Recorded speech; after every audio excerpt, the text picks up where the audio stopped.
ਤਾਂ ਕੋਈ ਸਵਾਲ ਪੀਕੇ ਸਬਰਵਾਲ। ਪੀਕੇ ਜੀ ਤੁਹਾਡਾ ਵਾਈ ਮੀਡੀਆ ਗਰੁੱਪ ਨੂੰ ਬਹੁਤ ਬਹੁਤ ਸਵਾਗਤ ਹੈ sir, welcome. Thank you very much ਜੀ and good morning to all our listeners ਜੀ। Good morning sir. Sir opening statement ਕੀ ਹੈਗੀ ਹੈ ਤੁਹਾਡੀ ਰੀਅਲ ਸਟੇਟ ਦੇ ਬਾਰੇ? ਗੁਰਦੀਪ ਜੀ ਦੀ ਗੱਲ ਬੜੀ ਇੰਟਰਸਟਿੰਗ ਸੀਗੀ, ਉਸ ਉੱਤੇ ਮੈਨੂੰ ਇੱਕ ਗੱਲ ਯਾਦ ਆ ਗਈ ਬੜੀ ਇੰਪੋਰਟੈਂਟ, ਜਿਹੜੀ ਕਿ ਬਸ ਇਹਨਾਂ ਨਾਲ ਗੱਲ ਕਰਦੇ ਮੈਨੂੰ ਯਾਦ ਆ ਗਈ ਕਿ ਇਹ ਜਿਹੜਾ ਪਿਛਲੇ ਦਿਨਾਂ 'ਚ ਇਕੋਨੋਮਿਸਟ ਨੇ ਬੜਾ ਜ਼ਬਰਦਸਤ ਇੱਕ ਜਿਹਨੂੰ ਕਹਿੰਦੇ ਨੇ ਡਿਸਕਸ਼ਨ ਚੱਲ ਰਿਹਾ ਹੈਗਾ ਕਿ did the bank of Canada mislead borrowers on low interest rates. That was very important ਕਿਉਂਕਿ ਇਹ ਇੱਕ ਕਿਸਮ ਨਾਲ ਹਾਕਾਰ ਮਚੀ ਹੋਈ ਹੈ। ਡਿਫਰੈਂਟ ਇਕੋਨੋਮਿਸਟ ਇਹ ਗੱਲ ਕਰ ਰਹੇ ਨੇ ਕਿ ਸਾਡਾ ਖਿਆਲ ਹੈਗਾ ਕਿ ਮੈਕਲਮ ਸਾਹਿਬ ਨੇ ਜਿਹੜੀ 26 ਨਵੰਬਰ 2020 ਨੂੰ ਜਿਹੜੀ ਇਹਨਾਂ ਨੇ ਹਾਊਸ ਆਫ ਕਾਮਨਸ ਨੂੰ ਜਿਹੜੀ ਸਟੈਂਡਿੰਗ ਕਮੇਟੀ ਨੂੰ ਜਿਹੜੀ ਸਪੀਚ ਦਿੱਤੀ ਸੀ, ਜਿਹਦੇ ਅੰਦਰ ਨੇ ਇਹ ਕਿਹਾ ਸੀਗਾ very ਇਮੈਚੁਰ that we want to be very clear, Canadians can be confident that borrowing costs are going to remain very very low for a very long period। ਇਹ ਸਟੇਟਮੈਂਟਸ ਕੈਨੇਡਾ ਜੀ ਬਹੁਤ ਇਮੈਚੁਰ ਸੀਗੀ ਕਿਉਂਕਿ ਇਹਨਾਂ ਦੇ ਵਰਡਸ ਦੇ ਉੱਤੇ ਹੀ ਲੋਕੀ ਜਾਂਦੇ ਨੇ ਔਰ ਲੋਕਾਂ ਨੇ ਸਭ ਨੇ ਵੇਰੀਏਬਲ ਮਾਰਗੇਜ ਲੈਣੀ ਸ਼ੁਰੂ ਕਰਤੀ ਕਿਉਂਕਿ ਇਹ ਤੇ ਇੰਟਰਸਟ ਰੇਟ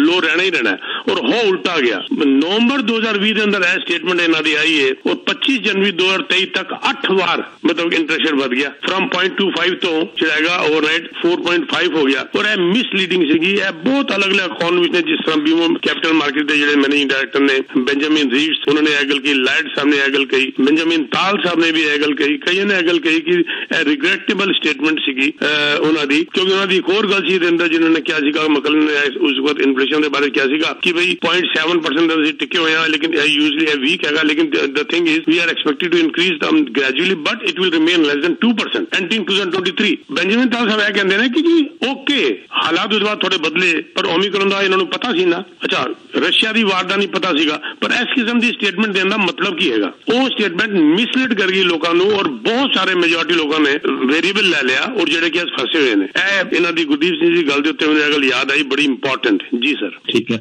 ਪੰਕਜ ਜੀ ਨਾਲ ਵੀ ਗੱਲ ਕਰਦੇ ਹਾਂ। ਪੰਕਜ ਜੀ ਤੁਹਾਡਾ ਬਹੁਤ ਬਹੁਤ ਸਵਾਗਤ ਹੈ ਵਾਈ ਮੀਡੀਆ ਤੇ। ਤੁਹਾਡੀ ਓਪਨਿੰਗ ਸਟੇਟਮੈਂਟ ਸਰ ਸੁਣਦੇ ਹਾਂ ਪਹਿਲਾਂ। ਥੈਂਕ ਯੂ ਵੈਰੀ ਮਚ ਰਵੀਰ ਜੀ ਤੇ ਮੇਰੇ ਤਰਫੋਂ ਸਭ ਨੂੰ ਗੁੱਡ ਮਾਰਨਿੰਗ। ਬੇਸਿਕਲੀ ਅਗਰ ਦੇਖਿਆ ਜਾਵੇ ਇਕਨੋਮਿਕ ਪੱਖੋਂ ਅਗਰ ਅਸੀਂ ਸਾਡੀ ਇਕੋਨਮੀ 'ਚ ਦੇਖੀਏ ਤਾਂ ਇਸ ਵੇਲੇ ਹੁਣ ਧੀਰੇ ਧੀਰੇ ਸਲੋ ਡਾਊਨ ਦੇਖਣਾ ਸ਼ੁਰੂ ਹੋ ਗਿਆ ਹੈ। Note with the grocery prices, ਮੈਂ ਉਹਦੀ ਗੱਲ ਨਹੀਂ ਕਰ ਰਿਹਾ ਕਿਉਂਕਿ ਗਰੋਸਰੀ ਐਂਡ ਗੈਸ ਪ੍ਰਾਈਸਿਸ ਨੇ ਇਹ ਦੋਨੋਂ ਹਲੇ ਵੀ ਐਲੀਵੇਟਡ ਨੇ। ਅਗਰ ਦਸੰਬਰ ਦੀ ਰਿਪੋਰਟ ਦੇਖੀ ਜਾਵੇ ਤਾਂ ਲਗਭਗ 11% ਗਰੋਸਰੀ ਐਵਰੇਜ ਅਪ ਗਈ ਹੈ ਦਸੰਬਰ 'ਚ, ਵਿਚ ਇਜ਼ ਦਸੰਬਰ ਟੂ ਦਸੰਬਰ ਅਗਰ ਅਸੀਂ ਕੰਪੇਅਰ ਕਰੀਏ ਲਾਸਟ ਈਅਰ ਦੇ ਦਸੰਬਰ ਤੋਂ।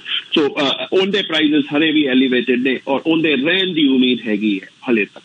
ਲੇਕਿਨ ਜਿਹੜੀ ਜੌਬ ਮਾਰਕੀਟ ਸਾਨੂੰ ਦਿਖਾ ਰਹੀ ਹੈ, ਚਾਹੇ ਯੂਐਸ ਦੀ ਕਰ ਲਈਏ, ਯੂਐਸ ਪਿਛਲੇ ਵੀਕ ਤੁਸੀਂ ਸੁਣਿਆ ਹੀ ਹੋਵੇਗਾ 5 ਲੱਖ ਤੋਂ ਜ਼ਿਆਦਾ ਜੌਬ ਕ੍ਰੀਏਟ ਹੋ ਗਈਆਂ ਸੀ ਵਿਚ ਇਜ਼ ਲਾਈਕ ਬੌਂਬ ਸ਼ੈਲ। ਇਹ ਜੀ ਸਿਚੁਏਸ਼ਨ ਉਦੋਂ ਹੋਣੀ ਚਾਹੀਦੀ ਹੈ ਜਦੋਂ ਬਿਲਕੁਲ ਇਕੋਨਮੀ ਸਹੀ ਚੱਲ ਰਹੀ ਹੋਵੇ ਤੇ ਸਭ ਕੁਝ ਠੀਕ ਹੋਵੇ, ਕੋਈ ਰਿਸੈਸ਼ਨ ਦੀ ਗੱਲ ਨਾ ਕਰ ਰਿਹਾ ਹੋਵੇ, ਅਸੀਂ ਬਾਹਰ ਨਿਕਲ ਰਹੇ ਹੋਈਏ ਰਿਸੈਸ਼ਨ ਚੋਂ, ਉਹ ਗਰੋਥ ਵਾਲੀ ਸਿਚੁਏਸ਼ਨ ਔਰ ਉਨੀਆਂ ਜੌਬਸ ਕ੍ਰੀਏਟ ਹੋ ਜਾਣਾ। ਤਾਂ ਹੁਣ ਇਹ ਲੱਗਦਾ ਪਿਆ ਕਿ ਯੈਸ ਹੋ ਸਕਦਾ ਹੈ ਯੂਐਸ ਰਿਸੈਸ਼ਨ ਆਏ ਹੀ ਨਾ, ਇਹ ਸਿਚੁਏਸ਼ਨ ਵੀ ਹੋ ਸਕਦੀ ਹੈ ਔਰ ਕੈਨੇਡਾ ਵੀ ਸ਼ਾਇਦ ਉਹਦੇ ਨਾਲ ਬਚ ਜਾਵੇ ਕਿਉਂਕਿ ਅਗਰ ਯੂਐਸ ਨਹੀਂ ਆਇਆ ਤਾਂ ਕੈਨੇਡਾ ਵੀ ਨਾਲ ਨਿਕਲ ਸਕਦਾ ਹੈ ਉਹਦੇ। ਲੇਕਿਨ ਲੈਟਸ ਸੀ ਹੁੰਦਾ ਕੀ ਹੈ। ਬਟ ਇੱਕ ਚੀਜ਼ ਤਾਂ ਕਲੀਅਰ ਕਰ ਦਿੱਤੀ ਕਿ ਹਲੇ ਤੱਕ ਫੈਡ ਹੈਡ ਜਿਹੜੇ ਯੂਐਸ ਦੇ ਫੈਡ ਹੈਡ ਦੇ, ਸਾਡੇ ਵਾਲੇ ਬੈਂਕ ਆਫ ਕੈਨੇਡਾ ਨੇ ਤਾਂ ਕਹਿ ਦਿੱਤਾ ਅਸੀਂ ਇੱਕ ਵਾਰੀ ਰੋਕ ਰਹੇ ਹਾਂ ਇੰਟਰਸਟ ਰੇਟ, ਲੇਕਿਨ ਯੂਐਸ ਫੈਡ ਹੈਡ ਹਲੇ ਵੀ, ਕੱਲ ਦੀ ਰਿਪੋਰਟ ਵੀ ਹੈ, ਕੱਲ ਵੀ ਉਹਨਾਂ ਦੀ ਸਪੀਚ ਸੀਗੀ, ਉਹਨਾਂ ਨੇ ਜੈਰੋਮ ਪਾਵਲ ਸਾਹਿਬ ਕਹਿ ਰਹੇ ਨੇ ਕਿ ਨਹੀਂ ਹਲੇ ਸਾਨੂੰ ਇੰਟਰਸਟ ਰੇਟ ਵਧਾਣੇ ਪੈਣਗੇ, ਅਸੀਂ ਨਹੀਂ ਰੋਕਦੇ। ਸੋ ਮੇਰੇ ਖਿਆਲ ਬੜਾ ਹੀ ਪ੍ਰੈਜ਼ੀਡੈਂਟ ਸੈੱਟ ਕੀਤਾ ਹੈ ਬੈਂਕ ਆਫ ਕੈਨੇਡਾ ਨੇ ਪਹਿਲਾਂ ਹੀ ਰੋਕ ਕੇ। G7 'ਚ ਇਹ ਪਹਿਲੀ ਕੰਟਰੀ ਹੈ ਜਿਹਨੇ ਇੰਟਰਸਟ ਰੇਟ ਵਧਾਣਾ ਰੋਕਿਆ ਹਲੇ, ਬਾਕੀ ਸਾਰੀਆਂ ਕੰਟਰੀਆਂ ਵਧਾਉਂਦੀਆਂ ਪਈਆਂ। ਜੀ ਪੀਕੇ ਜੀ, ਮੈਂ ਤੁਹਾਨੂੰ ਔਰ ਪੰਕਜ ਜੀ ਨੂੰ ਸਵਾਲ ਇੱਕ ਪੁੱਛਣਾ ਚਾਹੁੰਦਾ ਹਾਂ ਕਿ ਜਿਹੜੀ ਮਿਸ ਇਨਫੋਰਮੇਸ਼ਨ ਹੈ ਇਹ ਕਿੰਨੀ ਕੁ ਨੁਕਸਾਨਦੇਹ ਹੈਗੀ ਹੈ? ਕਿਉਂਕਿ ਹਾਲ ਹੀ ਦੇ ਵਿੱਚ ਉਹਨਾਂ ਨੇ ਇੱਕ ਨੰਬਰ ਆਏ ਸੀਗੇ ਕਿ 2800 ਬੰਦਿਆਂ ਦੀ ਤਾਂ ਕੈਨੇਡਾ 'ਚ ਡੈਥ ਹੋ ਗਈ, ਇੱਕ ਦੋ ਨਹੀਂ ਜੀ 2800 ਬੰਦਿਆਂ ਦੀ ਡੈਥ ਹੋ ਗਈ ਕੈਨੇਡਾ ਦੇ ਵਿੱਚ ਕੋਵਿਡ ਦੀ ਮਿਸ ਇਨਫੋਰਮੇਸ਼ਨ ਦੇ ਕਾਰਨ। ਇਹ ਬਕਾਇਦਾ ਰਿਸਰਚ ਨਾਲ ਨੰਬਰ ਕੱਢੇ ਆ, ਮਿਲੀਅਨਸ ਆਫ ਡਾਲਰ ਦਾ ਨੁਕਸਾਨ ਹੋ ਗਿਆ ਹਸਪੀਟਲਸ ਦੇ ਵਿੱਚ ਔਰ ਹੋਰ ਜਗ੍ਹਾ ਦੇ ਉੱਤੇ ਮਿਲੀਅਨਸ ਆਫ ਡਾਲਰ ਦਾ। ਇਹ ਮਿਸ ਇਨਫੋਰਮੇਸ਼ਨ ਜਿਹੜੀ ਦਿੱਤੀ ਜਾਂਦੀ ਹੈ ਇਹ ਤਾਂ ਚਲੋ ਹੈਲਥ ਕੇਅਰ ਦੇ ਵਿੱਚ ਜਾਂ ਕੋਵਿਡ ਦੀ ਸੀਗੀ। ਮਿਸ ਇਨਫੋਰਮੇਸ਼ਨ ਹੁਣ ਮੈਂ ਰੋਜ਼ਾਨਾ ਸਾਨੂੰ ਕੋਈ ਨਾ ਕੋਈ ਫੋਨ ਆ ਜਾਂਦਾ ਹੈ, ਕੋਈ ਫੋਨ ਆ ਜਾਏਗਾ ਜੀ ਉਹ ਹੁਣ ਜਿਹੜੀ ਘਰਾਂ ਦੀ ਕੀਮਤ ਆ ਉਹ ਕਹਿੰਦੇ ਜੀ 50% ਆ ਗਈ ਹੈ ਥੱਲੇ ਤੇ ਇਹ ਸਾਲ ਦੇ ਵਿੱਚ 50% ਜਿੰਨੀ ਥੱਲੇ ਆਈ ਹੈ ਨਾ ਜੀ ਇਹ ਇੰਨੀ ਹੋਰ ਥੱਲੇ ਜਾਣੀ ਹੈ। ਮੈਂ ਕਿਹਾ ਜੀ ਇਹ ਪਤਾ ਨਹੀਂ ਕਿੱਥੋਂ ਯਾਦ ਤੇ ਕੱਢੀ ਹੈ, ਕਿਹੜੇ ਤੁਸੀਂ ਮੀਡੀਆ ਤੇ ਸੁਣ ਲਿਆ? ਅੱਛਾ ਪੰਕਜ ਜੀ ਤੁਹਾਡੇ ਲਈ ਵੀ ਆ, ਇੱਕ ਪੀਕੇ ਜੀ ਲਈ ਹੈ ਕਿ ਤੁਹਾਡੇ ਲਈ ਹੈ? ਪੰਕਜ ਜੀ ਤੁਹਾਡੇ ਲਈ ਸੁਣ ਲਓ। ਉਹ ਕਹਿੰਦੇ ਜੀ ਆ ਗਈ ਹੁਣ ਪੱਕੀ ਅਨਾਉਂਸਮੈਂਟ ਹੋ ਗਈ ਹੈ, ਪੱਕੀ ਅਨਾਉਂਸਮੈਂਟ ਹੋ ਗਈ ਹੈ ਜੀ, ਕਹਿੰਦੇ ਇਸ ਸਾਲ ਹੁਣ ਇੰਟਰਸਟ ਰੇਟ ਜਿਹੜਾ ਉਹ ਹੁਣ ਚੇਂਜ ਨਹੀਂ ਹੋਣਾ, ਅਗਲੇ ਸਾਲ ਹੋਣਾ। ਮੈਂ ਕਿਹਾ ਪੱਕੀ मैं की बेनती करता है, पता नहीं कितों पक्की इन्फॉर्मेशन तुसी कट के लै दो। ठीक है जी, पहला तुसी जवाब दिओ, फिर पंकज जी। हाँ जी दसो। मिस इन्फॉर्मेशन गल है ना, पुरानी कहावत, कच्चे चावल दिते थे अगले दिन लास्ट का तक पक्के पहुंच गए, फिर ओवर कुक्ड भी हो गए। वो वाली गल है कि असी ना बस सुन के पक्का कर लेना, और हर आदमी हर इन्फॉर्मेशन अपने तरीके नाल मोल्ड करके सुना देता है। वो अगर जेड़ी चीज उस लाइन के अंदर बेनीफिट दी नजर आती है ना मेरे हक च, मैं उसनू उस तरीके नाल घुमा देना। सवाल ही नहीं उठता सर, असी अजे तक इस बला तो बाहर नहीं निकले।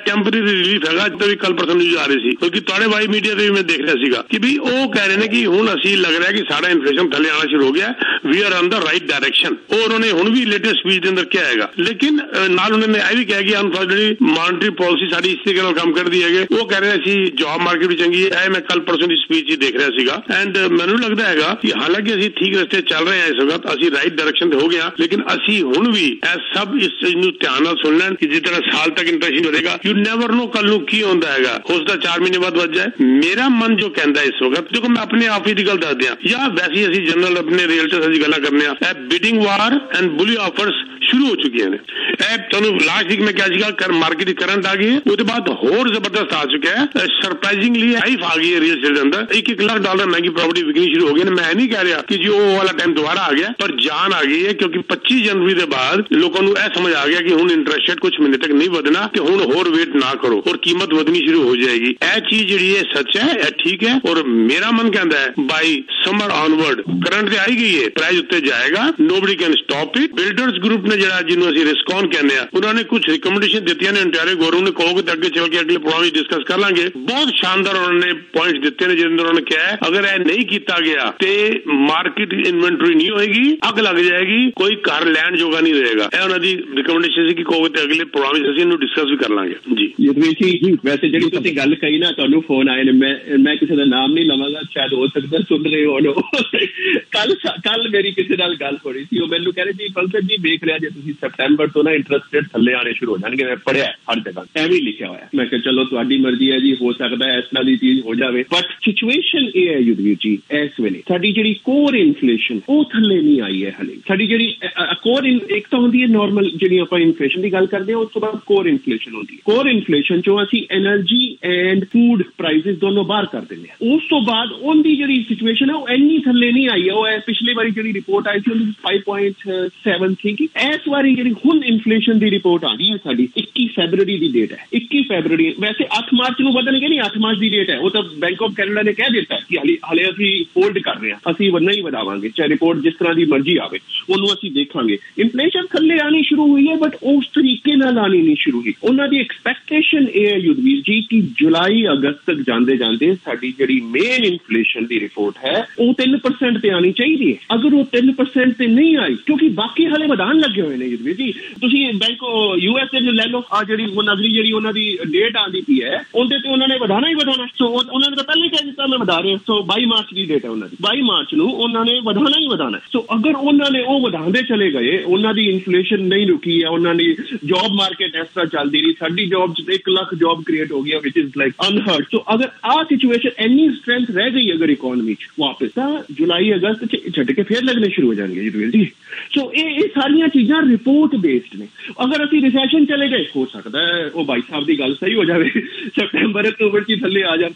सो ये सारिया चीज़ां असीं कुछ चीज़ नूं प्रेडिक्ट नहीं कर सकते इंनी जल्दी। ये सारिया रिपोर्टां ते डिपेंड करता, और धीरे धीरे जिवें जिवें हर महीने हफ्ते रिपोर्ट आएगी उस हिसाब नाल डिसाइड होता चला जाएगा कि इंटरेस्ट रेट बढ़ेगा तो घटेगा। बट मैं ये कह रहा सर वीर जी, हुण कोई कवे बढ़ेगा कोई कवे घटेगा, तो 50% चांसेस तो है ही मुंडा होगा या कुड़ी होगी, 50% चांसेस तो है, कुछ भी कह सकता है बंदा।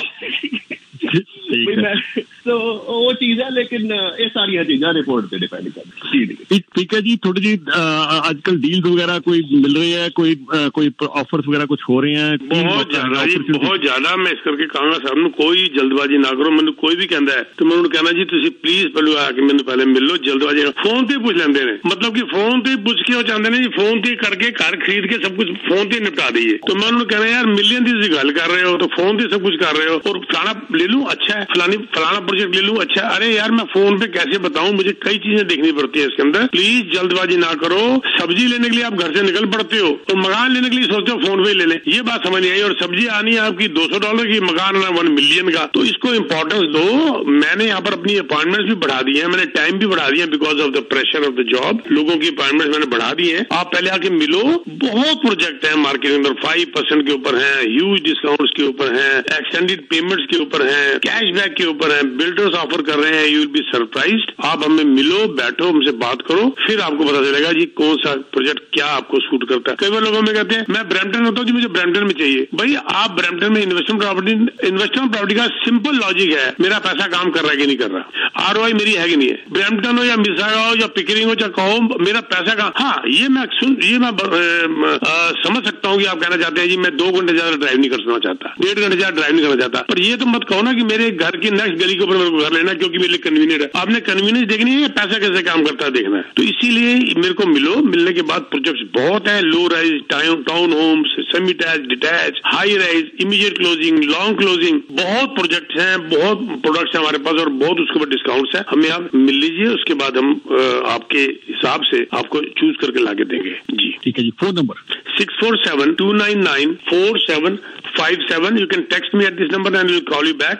647-299-4757. जी बिल्कुल। किसी तरह की भी अगर कोई इंश्योरेंस लेना चाह रहे हो या इन्वेस्टमेंट करना चाह रहे हो, और RRSP का टाइम चल रहा है युद्धवीर जी, बहुत बिजी सैशन होता है, टाइम होता है साढ़े वास्ते। बहुत लोग RRSP लेंदे ने, तो अगर तुसी RRSP च इन्वेस्ट कर रहे हो, लेनी भी चाहिए कि नहीं लेनी चाहिए, ये भी बैठ के डिस्कस करो मेरे नाल, क्योंकि हो सकता है तुहानू RRSP की जरूरत ही ना हो, बट अगर चाहिए है तो प्लीज मैनू कॉन्टैक्ट कर सकते हो। अच्छी जगह से इन्वेस्ट करके उन्होंने और ग्रो करवा सकते हैं। या मैं थोड़े टैक्स की प्लानिंग कर, मैं टैक्स अकाउंटेंट नहीं है। अच्छा सॉरी, टाइम खत्म हो गया। 647-285-1007 जी 647-285-1007 pankajmonga.com. Have a wonderful day. 416 475 5000. Thank you. The views expressed